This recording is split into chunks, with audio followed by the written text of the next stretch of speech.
We received an injury scare last night. It did not look good originally for the Sixers superstar Paul George during that preseason game against Atlanta, but it looks as though the 76ers have dodged a major bullet. You're watching 76ers Now by Chat Sports. I'm Chase Sr. We're going to talk about this Paul George injury in what the Sixers are calling a bone bruise in that Monday preseason win against the Hawks.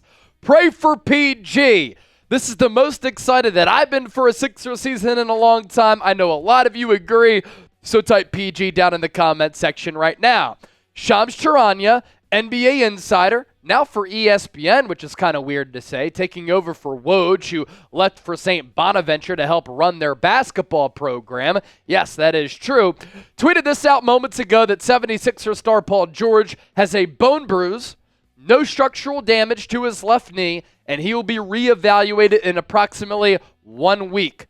So the Sixers here averting disaster, escaping disaster, because with what happened on that play, the injury, his knee, his leg not supposed to bend in the manner that it did, you had all of these doctors and Twitter doctors coming out last night saying he could be out a couple of days, he could be out a couple weeks, a couple months, he could be out for the whole season. And we are so scarred in Philadelphia with injuries to marquee superstars, especially when it seems as though things are on the up and up for a team like Philadelphia. So for this to happen, I know myself and Chip, we are breathing a little bit easier now. Here's what Paul George had to say about his injury. Obviously, I'm in a new organization. I'm trying to build. We've got so much with growing pains and only so much time to learn and try to figure each other out, so it stinks. I felt that it hyperextended, and immediately it was, all right, I need to get taken out and looked at, but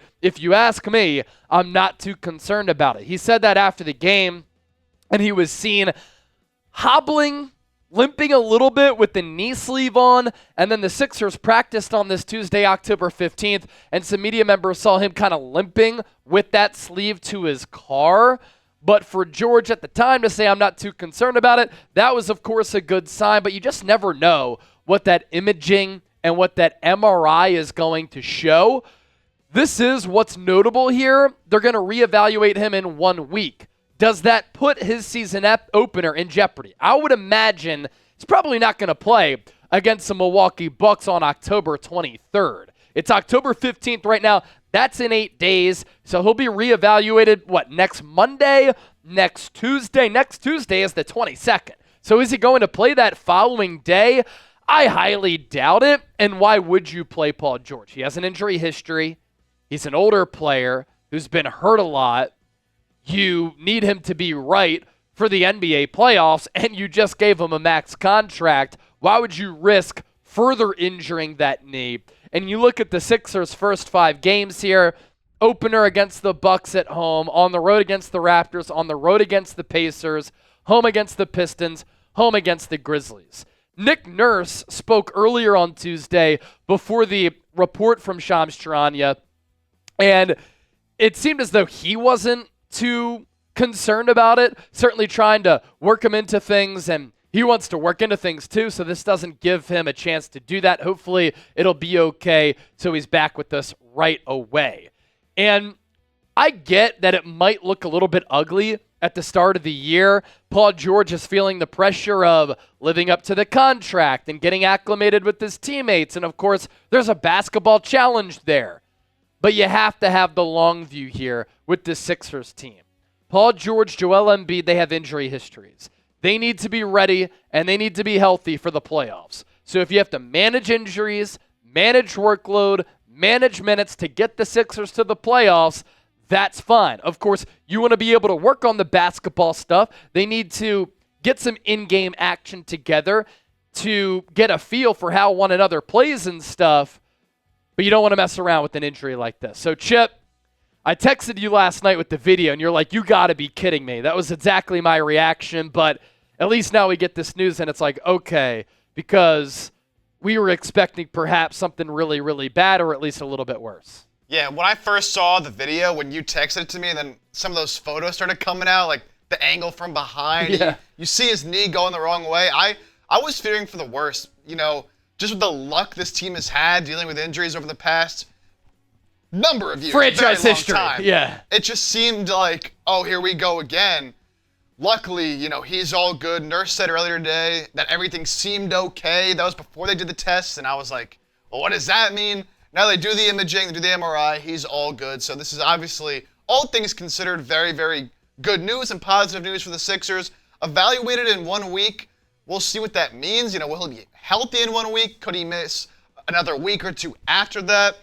Just looking very quickly on bone bruises are very different for different people. They heal at different rates. It's never a one-size-fits-all thing. So I think 1 week is kind of like, we'll see where he's at. It's possible he's healed by then, and he can get back on the court. I agree with you, Chase. I don't think he plays in the season opener regardless.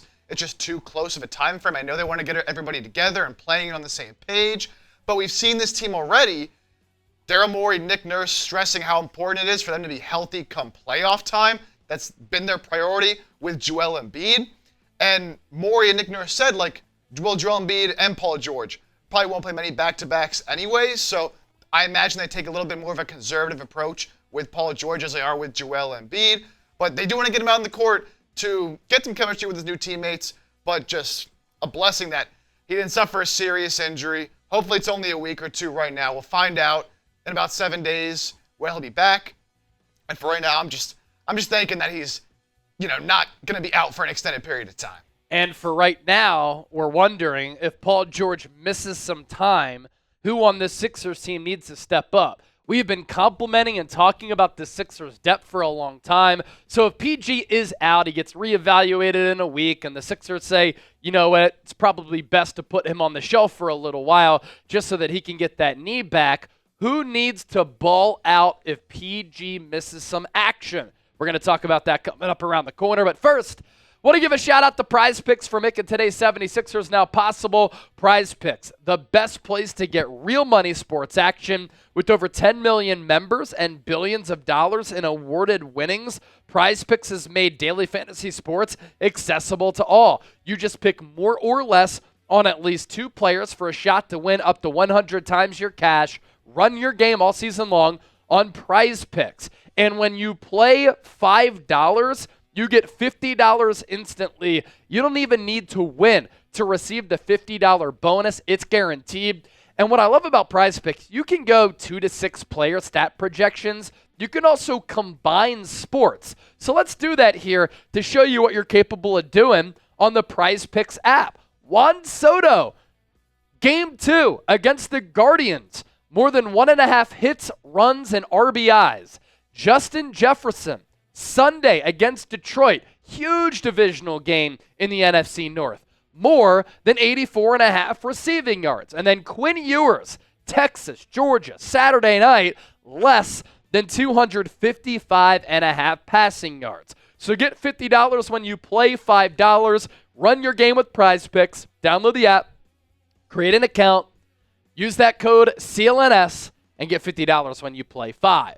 So as for the Sixers roster here, the starters when Paul George is healthy, Tyrese Maxey, Kelly Oubre, Paul George, Caleb Martin, Joel Embiid. I'm pretty confident that's going to be the starting 5 for this team. And maybe depending on the matchup, Caleb Martin starts some games at the 4. He doesn't play other games at the 4. And you go with different options there at that power forward spot. The backups on this team. This is a deep squad, as we're about to talk about. Kyle Lowry, Reggie Jackson, Eric Gordon, Jared McCain, Ricky Council, Gershon Yabusele, KJ Martin, Andre Drummond, Adem Bona. And when you're trying to replace Paul George, you could get scoring and you can get impact from a variety of areas. So you have more offensive responsibility probably falling on the plate for Kelly Oubre. That's natural to assume. And then defensively, you know what Kelly Oubre can give you too. So an athletic wing who's obviously not the creator, not the player that Paul George is, but can do some of the same things, and he'll get some more run. Last year, we saw what Oubre could do under Nick Nurse. 15 points per, 5 rebounds, 44%, 31% during the regular season. Those numbers very similar during the NBA playoffs. And I have no issues with giving Kelly Oubre a little bit more run for the Sixers team. That's probably the most logical option to go with as far as who would fill in experience-wise, versatility-wise, athleticism-wise at that wing spot in place of Paul George. And if you want size and athleticism, Ricky Council could also see some extended minutes. And if you're not familiar with this game, during the Summer League, during the preseason, done a pretty good job of growing and working on some of his flaws and weaknesses. He's at least capable a little bit of knocking down the three. Last year, 32 games played, only 9 minutes per, so this number's obviously skewed, but he could jump out of the gym. He can guard a couple of different positions. What he needs to show at the NBA level is more of a consistent three-point shot. He does play very, very hard on the defensive side of the floor. You want to see him continue to be aggressive, of course, and show the coaches that you are a dependable player, that this coaching staff can trust you going into year 2 as a former undrafted free agent. KJ Martin, he got paid. So some people think, oh, KJ Martin, he's going to get playing time because he got paid. It's not the case. It's so that the Sixers could facilitate a trade maybe a little bit later to improve their roster, and he could serve as salary cap filler. We talked about this here on this show. And just like Ricky Council, KJ Martin has to prove that he deserves minutes. Last year, 12.4 minutes per game. The numbers, of course, very, very limited. Has to be a more consistent outside shooter. We know that he can throw down some hammers and belong on some highlight reels. Nick Nurse on KJ Martin. He's had a really good camp. One of the guys that I've been pleasantly surprised with. He really had a big summer working on his shooting. I guess he reconstructed some things. It looks better. That's what Nick Nurse said about his shot. It looks like it's going in a lot more charted stuff that we do. It's also going in a lot more in the scrimmaging and stuff that we do as well. So that's a player who, if he wants to see more minutes, he simply just has to do a better job of being able to knock down shots. And he's going to give this team energy and activity. He's going to hit the glass hard. Honestly, Sixers could have used that against the New York Knicks a little bit. He has to be a threat from the outside in order to see consistent rotation minutes and be able to use that athleticism, really, on both ends of the floor. So Kelly Oubre, Ricky Council, KJ Martin, some players who can at least help you survive, Chip, or at least keep your heads above water. Yeah, and of course, you're going to revert a little bit back to last year where you're going to be depending on Embiid a little bit more when he's out there. Obviously, Maxey, naturally, they're going to be having to do a little bit more than they would if Paul George was out there, probably more than they were hoping to have to do with this big three. But, when you look at those other guys, I think those three are going to have an opportunity to show early on. Obviously, Oubre is going to get minutes regardless, but when you're looking at that backup wing spot, it was one of the things we really talked about coming into the year was, your backup wings, it's a lot of unproven guys, right? I think Yabusele has shown in the preseason that he's dependable enough as a guy who might not be an NBA veteran, but has played a lot of basketball in his career. He's going to play hard and defend well, and he can, help you run the offense and get rebounds. I think he's shown enough to get minutes. So now, to me, it's like, okay, well, if Paul George is out, where do those extra minutes go? I do think it will be between Ricky Council and KJ Martin. Which one of them is going to be the guy that gets minutes? I don't think both of them. I don't know if there's necessarily room for both of them to get minutes. Right. Because I do think Yabusele is going to be getting minutes. Obviously, you have the other vets off the bench at the other spots that are going to still have their role. But I really do think this is an opportunity for one of Ricky Council or KJ Martin to get a little bit more minutes than they normally would, than maybe they were expecting to start the season, and show like, okay, I can deserve some minutes, or maybe even in the case of a KJ Martin, bump that trade value up a little bit, baby, so we can move him at the deadline. Yeah, I mean, Dorian Finney-Smith, that's still a dream target for us, and we were talking about him throughout the summer, and that's the salary cap filler, Daryl Morey thinking ahead. So what say you? Let's ask you this before we hop on out of here. Can the Sixers win games if PG misses some time? I think so. I think they're plenty talented. You still have Tyrese Maxey and Joel Embiid. Why for yes and for no? Join the conversation down in the comment section, and don't forget to subscribe.